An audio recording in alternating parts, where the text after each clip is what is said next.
Bismillahirrahmanirrahim. Assalamualaikum warahmatullahi wabarakatuh. Perkenalkan kami dari kelompok 3B. Di sini kami akan menjelaskan materi tentang cara pembuatan obat hewan yang baik dari mata kuliah Farmasi Veteriner. Dosen pengampu kami yaitu apoteker Gita Cahya Eka Dharma, SPM MSI. Anggota kelompok kami sendiri ada Rani Ratnasari, Salma Raihani, saya sendiri Muhammad Rifki Yusuf Alfaridi, kemudian Cici Dita Maryam, Nibras Rajwa Putra Ajahra, dan juga Elijah Naufal Utami. Yang pertama yaitu ketentuan umum dan bahan awal. Ketentuan umum CPOHB yaitu pertama mengatur seluruh proses produksi dan pengendalian mutu obat hewan. Tujuannya untuk menjamin mutu, keamanan, dan efektivitas obat hewan. Mutu dibentuk sejak awal bukan hanya dari uji akhir. Faktor penentu, bahan awal, proses peralatan, bangunan, personalia, dan pengawasan mutu.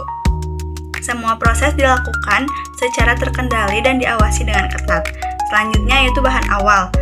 Yang pertama yaitu semua bahan baku dan pengemas yang digunakan dalam produksi. Setiap pemasukan, pengeluaran, dan sisa bahan wajib dicatat. Harus memenuhi spesifikasi mutu sebelum digunakan, diberi label resmi, singkatan atau kode tidak diperbolehkan.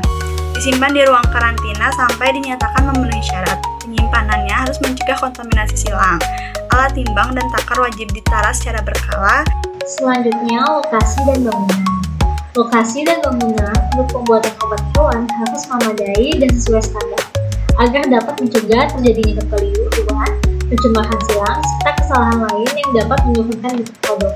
Bangunan harus memiliki ukuran, rancangan, konstruksi, dan letak yang tepat, sehingga memudahkan kegiatan produksi, pembersihan, serta pemeliharaan. Lokasi bangunan harus dipilih dengan hati-hati untuk menghindari pencemaran dari udara, tanah, air, maupun aktivitas di sekitar. Gedung juga perlu dibangun dan dipelihara agar tahan terhadap cuaca, banjir, hembusan tanah, serta mencegah masuknya binatang pengganggu. Dalam rancangan gedung perlu memperhatikan yang pertama, kesesuaian dengan kegiatan lain, sarana yang sama atau penampungan. Yang kedua, luasnya ruang kerja yang memungkinkan penempatan alat dan bahan secara teratur, mendukung kelancaran kerja, komunikasi, pengawasan, dan mencegah kesesakan. Dan yang terakhir, pencegahan penggunaan ruang produksi sebagai lalu lintas umum atau tempat penyimpanan bahan kecuali bahan dalam proses. Permukaan bagian dalam ruangan seperti dinding, lantai, dan langit-langit harus licin, bebas retak, mudah dibersihkan, dan desinfeksi. Lantai di ruangan pengolahan harus dibuat dari bahan kedap air, permukaan rata, dan memungkinkan pembersihan secara cepat dan efisien. Dinding harus kedap air dan memiliki permukaan yang mudah dicuci. Bangunan harus mendapat penerangan efektif dan mempunyai ventilasi dengan fasilitas pengendali udara seperti suhu, kelembaban, dan penyaring yang sesuai untuk kegiatan dalam bangunan maupun dengan lingkungan sekitar. Ruangan penyimpanan bahan harus cukup luas, terang, serta ditata dan dilengkapi sedemikian rupa untuk memungkinkan penyimpanan bahan dan produk dalam keadaan kering, bersih, dan teratur. Ruangan penyimpanan harus cocok untuk melaksanakan pemisahan bahan dan produk yang dikarantina di pabrik secara efektif, serta harus tersedia ruangan khusus untuk bahan berbahaya seperti bahan mudah terbakar, bahan mudah meledak, dan juga bahan beracun, dan obat hewan berbahaya lain, serta untuk produk dan bahan yang ditolak. Setelah kita membahas mengenai lokasi dan bangunan, selanjutnya masuk ke pengaturan ruangan. Pengaturan ruangan ini bertujuan untuk mencegah risiko terjadinya campur baur, pencemaran silang, dan risiko kontaminasi. Untuk itu digunakan sekat ruangan, tirai udara, dan cara lain yang dapat digunakan. Harus diberi perhatian khusus bagi pengolahan bahan yang sangat beracun atau bahan yang dapat menimbulkan sensitisasi seperti hormon, bahan sitotoksik, antibiotik tertentu, dan bibit kuman dan virus.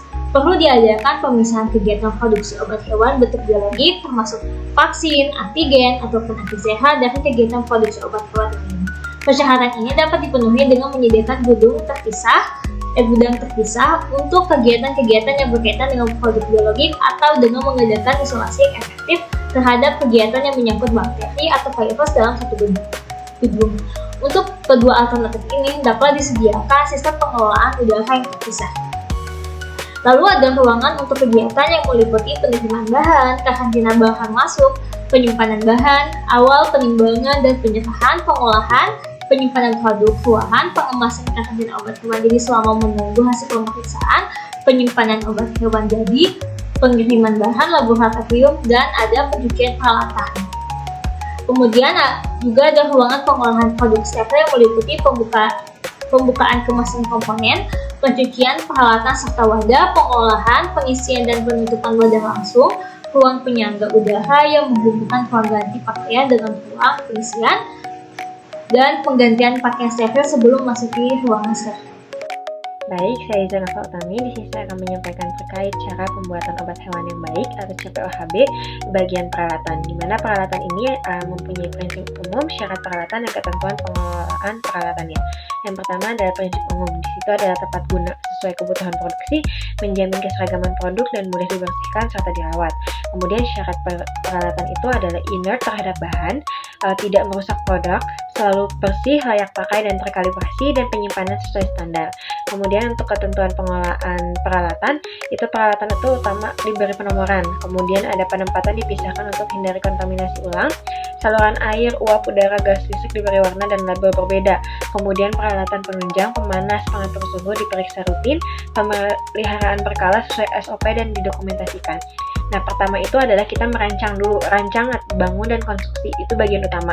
Jadi ada permukaan kontak, yaitu bahan peralatan yang serta obat, yaitu bahan baku, semi jadi, dan bahan jadi, itu nggak boleh bereaksi. Jadi harus ada tambah zat atau serat zat yang diubah identitas, mutu, dan kemurnian. Kemudian tidak merugikan produk. Hindari kebocoran katup, tetesan, pelumas, atau perbaikan salah yang bikin terkontaminasi. Kemudian ada bahan pendukung, itu adalah pelumas atau pendingin, jangan langsung kontak bahan obat biar gak ubah kualitas. Kemudian ada kemudahan bersih, peralatan mudah dibersihkan dalam dan luar. Kemudian untuk bahan mudah terbakar, letakkan di ruang kedap ledakan dengan ventilasi sempurna, dan kalibrasi rutin alat timbangan, alat ukur atau alat uji dicek ketelitiannya secara berkala, hasilnya pun dicatat. Kemudian penyaring gak boleh lepas serat ke produk atau hindari asbes sepenuhnya. Nah, kemudian ada pemasangan dan penempatan. Nah, pemasangan dan penempatan ini cegah pencemaran silang yang letakkan peralatan dengan jarak cukup biar gak campur bahan di ruang yang sama. Kemudian keamanan, mekanis dan keretakannya dilengkapi pengaman. Aksesnya mudah, saluran air, uap, udara diberi label jelas dan mudah dijangkau. Terus identifikasi pula setiap alat utama punya nomor ID untuk catatan batch. Isolasi pipa atau tangki diisolasi baik buat cegah cacat ataupun hemat energi. Dilengkapi perlengkapan uap dan pembuangan fungsional dan validasi sistem HVAC, air minum, uap, divalidasi biar selalu optimal. Kemudian kita perlu pemeliharaan. Pemeliharaan ini perlu dilakukan karena harus merawat peralatan sesuai jadwal biar fungsinya baik dan juga cegah kontaminasi. Nah, prosedurnya itu harus sesuai dengan SOP pemeliharaan. Nah, catatan lengkapnya itu adalah kita lihat dulu dari log hariannya, ada tanggal, waktu, batch, dan produk yang diolah. Nah, kemudian definisi dari peralatan itu adalah alat penunjang dari CPOHB dengan rancang bangun tepat, ukuran cukup, dan penempatan ideal untuk keseragaman mutu, antara batch dengan batch, dan kemudahan perawatan. Nah, prinsip penata laksanaan tadi kan inert terhadap bahan produksi. Nah, permukaan kontak obat itu nggak bereaksi atau tambah atau serat zat yang ubah identitas mutu kemurniannya. Tidak merusak produk, juga hindari kebocoran, perbaikan salah atau kontaminasi dari bahan pendukung. Kemudian harus usahakan bersih dan layak pakai. Mudah dibersihkan, kalibrasinya rutin, alat timbang, alat ukur atau alat uji, dan dicatat hasil pemeriksaannya. Kemudian peletakan dan penyimpanan standar, kurangi pencemaran silang, isolasi pipa atau tangki untuk cegah cacat dan hemat energi. Nah, untuk yang harus diperhatikan itu adalah penomoran. Setiap alat utama itu diberi nomor ID jelas dan catatan batch. Pemasangannya pisahkan antar alat dengan jarak cukup, cegah kontaminasi silang dan pengaman. Labelnya itu diberi warna, label berbeda agar mudah diakses dan dikenali biar tahu itu tuh untuk uap, air, udara, gas, listrik atau air. Terus validasi sistem penunjang, itu validasinya pastikan fungsinya optimal. Terus juga di pemeliharaan adalah di jadwal berkala sesuai SOP. Di dokumentasi di log harian tanggalnya, batchnya, produknya, khusus bahan mudah terbakar, uap kedap ledakan.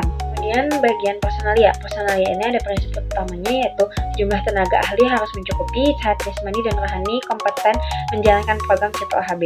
Kemudian tugas manajernya itu tugas manajer produksi dan pengawas mutu ada menyusun SOP dan prosedur pemantauan lingkungan, menjamin kebersihan dan validasi proses produksi, melakukan kalibrasi alat dan peningkatan SDM, dan memberi rekomendasi pemasok bahan.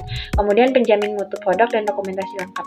Nah, struktur personalia kunci itu ada manajer produksi, dia itu dokter hewan ataupun apoteker yang bertanggung jawab atas seluruh proses produksi. Kemudian ada manajer pengawasan mutu atau QC, itu dokter hewan dan apoteker yang bertanggung jawab atas penjaminan mutu dan pelulusan produk. Nah, kemudian ada yang terakhir adalah tenaga inti, dokter hewan dan apoteker dibantu dengan tenaga terampil, itu untuk melaksanakan fungsi teknis dan operasional. Nah, untuk organisasi dan kualifikasi itu dan tanggung jawab itu adalah dilihat dari jumlah dan kualitas SDM. Tenaga ahli dan karyawan harus cukup di semua level, punya pengetahuan, skill, dan kemampuan sesuai tugas, kesehatan mental, dan sikap profesional dan komitmen CPOHB. Kemudian struktur organisasinya dipimpin tenaga ahli berbeda untuk produksi dan pengawasan mutu atau QC. Tidak boleh saling tanggung jawab, punya wewenang penuh dan bebas konflik kepentingan. Kemudian ada manajer produksi, dokter hewan atau apoteker berpengalaman, tanggung jawab penuh produksi dan ikut jamin mutu bareng manajer QC dan teknik. Nah, kemudian ada manajer pengawasan mutu, itu ada dokter hewan atau apoteker kompeten yang memiliki wewenang mutlak putuskan lulus atau tolak bahan produk. Jadi di mana dia tuh bisa memutuskan kalau misalnya produk itu tuh layak nih untuk dilanjutkan ataupun tidak. Itu ada keputusannya di dokter hewan ataupun apoteker kompeten. Nah, tanggung jawabnya itu disusun di verifikasi prosedur QC. Kemudian tanggung jawab bersama manajer produksi QC itu ikut urus prosedur tertulis, pantau lingkungan, validasi proses, kalibrasi alat, training dan pilih pemasok, amankan stok dan catatan. Penunjangnya itu ada penyedia, staf, pelatih, paham SOP dan tanggung jawab dan tidak overload. Untuk semua yang langsung produksi itu adalah yang masuk ke ruang produksi dilatih. Pasti harus dilatih dulu, ada pelatihannya terlebih dahulu. Pelatihnya itu harus digunakan orang yang kompeten juga, berkesinambungan dan frekuensinya cukup, dan program yang untuk di pelatihannya itu harus disetujui manajer produksi dan QC, kemudian dicatat dan dievaluasi efektivitasnya. Nanti dievaluasi setelah training, nilai prestasi karyawannya buat dipastikan dia qualified atau enggak atau dia lolos enggak untuk dipekerjakan. Kemudian personalia itu apa sih? Personalia itu adalah insan yang terlibat di CPOHB dan jumlah tenaga ahli cukup, sehat, jasmani rohani, dan berkompeten dari pengetahuan, skill, dan sikap untuk produksi mutu obat hewan. Nah, strukturnya tadi kan ada produksi dan QC dipimpin tenaga ahli berbeda yang independen, wewenang penuh, bebas konflik dan kepentingan. Tanggung jawabnya itu bersama manajer itu pantau lingkungan produksi, kebersihan pabrik dan validasi proses, kalibrasi alat, training SDM, rekomendasi pemasok, jamin kualitas produk dan dokumentasi. Itu harus dilatih berkelanjutan untuk semua karyawan produksi, QC, program tertulis, dievaluasi efektivitas khusus ruang steril ataupun bahan beresiko. Nah, manajer produksi tadi dokter hewan atau apoteker berpengalaman, tanggung jawabnya penuh proses produksi, ikut jamin mutu bareng QC dan juga teknik. Kemudian manajer pengawasan mutu atau QC, dokter hewan atau apoteker yang berkompeten, wewenangnya mutlak lulus atau tolak bahan awal, produk antara ruahan, obat jadi, susun dan verifikasi prosedur QC. Kemudian ada tenaga inti dan penunjang. Dokter hewan ataupun apoteker dibantu petugas lapangan terlatih atau penyedia atau staf, tanggung jawabnya nggak overload, tugas jelas, staf paham SOP dan dilatih saat rekrutmen. Selanjutnya masuk ke sanitasi, higienis dan juga produksi. Sanitasi dan higienis bertujuan untuk menjaga kebersihan seluruh proses pembuatan obat hewan.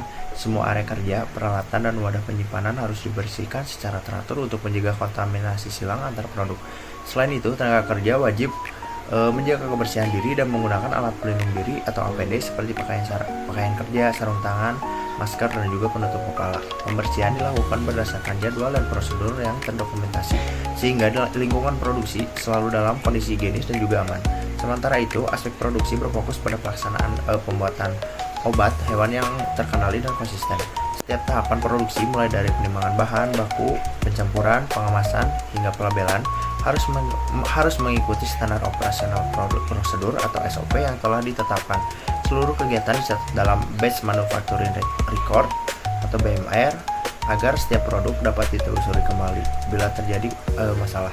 Kemudian, selain itu, dalam tahap produksi juga dilakukan pengawasan mutu atau quality control di setiap langkah untuk memastikan obat yang dihasilkan aman, stabil, dan efektif bagi hewan. Dengan penerapan sanitasi, higienis, dan juga produksi yang baik, pabrik dapat menghasilkan obat hewan yang bermutu tinggi, aman bagi hewan, manusia, dan juga lingkungan. Selanjutnya akan membahas mengenai pengawasan mutu dan inspeksi internal. Pengawasan mutu dan inspeksi internal ini merupakan bagian penting dari penerapan CPOHB yang sudah diatur Keputusan Menteri Pertanian Nomor 466. Tujuannya itu untuk menjamin agar setiap obat hewan itu diproduksi mempunyai mutu, keamanan, dan efektivitas yang konsisten sesuai standar yang sudah ditetapkan. Pengawasan mutu atau QC mencakup seluruh kegiatan yang dirancang untuk memastikan bahan baku, produk antara, produk jadi yang akan memenuhi spesifikasinya. Nah, mutu ini tidak hanya diperoleh melalui pengujian akhir, tetapi dibentuk dari sepanjang prosedur itu dimulai. Mulai dari bahan baku, proses pengolahannya, pengemasannya, dan juga hingga menyimpan produk jadi. Nah, bagian QC ini bertanggung jawab dalam melakukan pemeriksaan, pengujian, dan pelulusan atau penolakan bahan serta produk yang dihasilkan. Kemudian ada organisasi dan tanggung jawab. Pelaksanaan pengawasan mutu ini di bawah tanggung jawab seorang manajer, bisa dokter hewan maupun apoteker. Manajer pengawasan mutu ini wewenang penuh untuk menilai kelayakan bahan, produk, serta prosedur yang digunakan dalam pembuatan obat hewan. Selain itu, ia bekerja sama dengan manajer produksi dalam menjaga agar seluruh proses itu tetap sesuai dengan pedoman CPOHB. Kemudian ada inspeksi internal. Inspeksi internal ataupun audit dilakukan secara berkala untuk menilai sejauh mana penerapan CPOHB ini dapat dilaksanakan dengan benar di seluruh bagian pabrik. Nah, audit ini tuh dilakukan oleh petugas yang independen dari bagian yang diaudit, sehingga hasilnya itu akan objektif dan dapat digunakan sebagai dasar perbaikan. Hasil temuan yang ini akan disusun dalam laporan resmi yang kemudian ditindaklanjuti melalui tindakan perbaikan, corrective and preventive action. Hubungan pengawasan mutu dan inspeksi internal, keduanya ini sebenarnya saling berkaitan. Kalau pengawasan mutu itu fokusnya pada pemastian mutu produk sehari-hari, sedangkan inspeksi internal ini perannya menilai efektivitas sistem mutu secara keseluruhan. Karena kombinasi keduanya, perusahaan tentu dapat menjamin bahwa seluruh proses produksi obat ini berjalan sesuai standar dan bahwa hasilnya itu akan aman dan bermutu tinggi. Kesimpulannya, pengawasan mutu dan inspeksi internal ini tidak hanya sekadar kewajiban administratif, melainkan elemen penting yang cukup untuk membangun kepercayaan terhadap produk obat hewan. Penanganan terhadap hasil pengamatan, keluhan, dan penarikan kembali. Untuk keputusan penarikan kembali obat hewan jani, ini dapat dilakukan atas prakarsa produsen atau instruksi pemerintahan. Kemudian dapat dilakukan oleh penanggung jawab pabrik dan pemimpin perusahaan. Penarikan juga mencakup satu batch atau lebih dari satu batch atau seluruh obat hewan jadi yang bersangkutan. Kemudian juga dapat berupa penghentian pembuatan obat hewan jadi. Untuk keluhan dan laporan ini mencakup mutu, residu, efek samping merugikan, dan masalah medis lainnya, sehingga perlu diselidiki dan dievaluasi lebih lanjut terkait obat hewan jadi. Untuk mutu, ini terdiri dari keadaan fisik, kimia, biologi, produk, atau kemasan.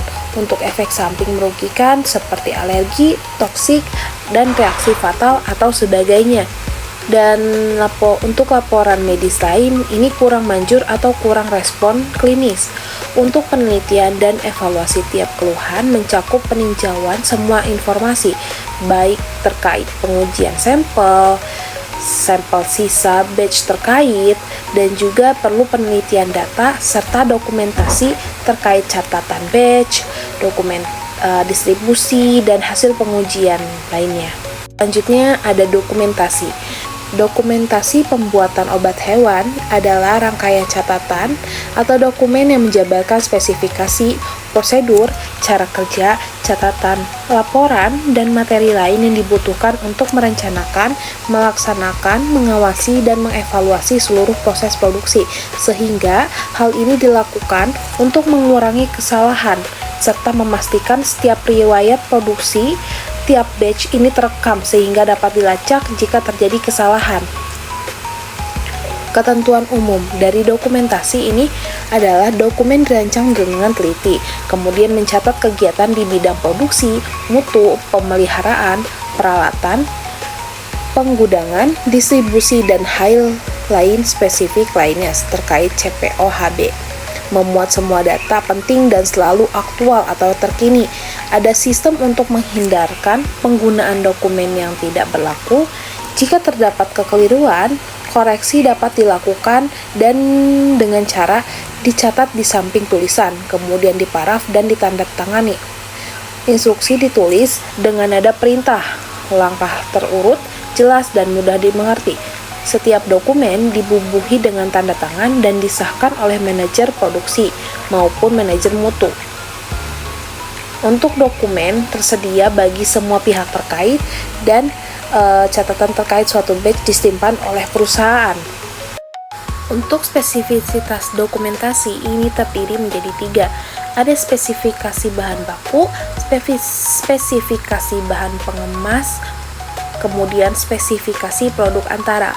Untuk spesifikasi bahan baku ini mencakup nama atau kode perusahaan, kode pemasok, rujukan monografi atau metode pengujian, frekuensi pengujian ulang, jenis pengujian untuk penilaian kadaluarsa, kondisi penyimpanan, batas umur, nama pemasok disetujui, dan tanggal terbitnya spesifikasi. Untuk spesifikasi bahan pengemas ini mencakup nama atau kode perusahaan, kode pemasok, spesifikasi antara jenis bahan, ketebalan dimensi, warna atau teks, gambar teknis, rujukan monografi atau metode pengujian, frekuensi pemeriksaan ulang, kondisi penyimpanan, batas umur, nama pemasok, dan tanggal diterbitkannya spesifikasi. Untuk spesifikasi produk antara, produk ruahan dan obat hewan jadi ini memuat nama produk atau produk perusahaan, bentuk sediaan, dan kekuatannya, pemberian atau karakteristik kimia atau standar mikrobiologi, rujukan monografi atau metode pengujian, sifat fisika, jenis dan spesifikasi bahan pengemas, serta batas umur atau kadaluarsa, kondisi penyimpanan, tindakan pengamanan, dan spesifikasi kemasan dan label. Dokumen dalam produksi hewan jadi ini terbagi menjadi 3. Ada dokumen produksi induk, produksi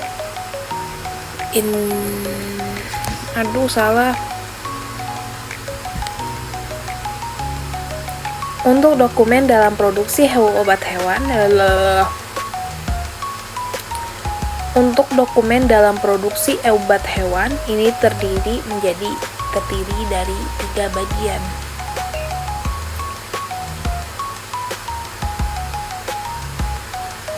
Untuk dokumen dalam produksi obat hewan ini terbagi menjadi 3.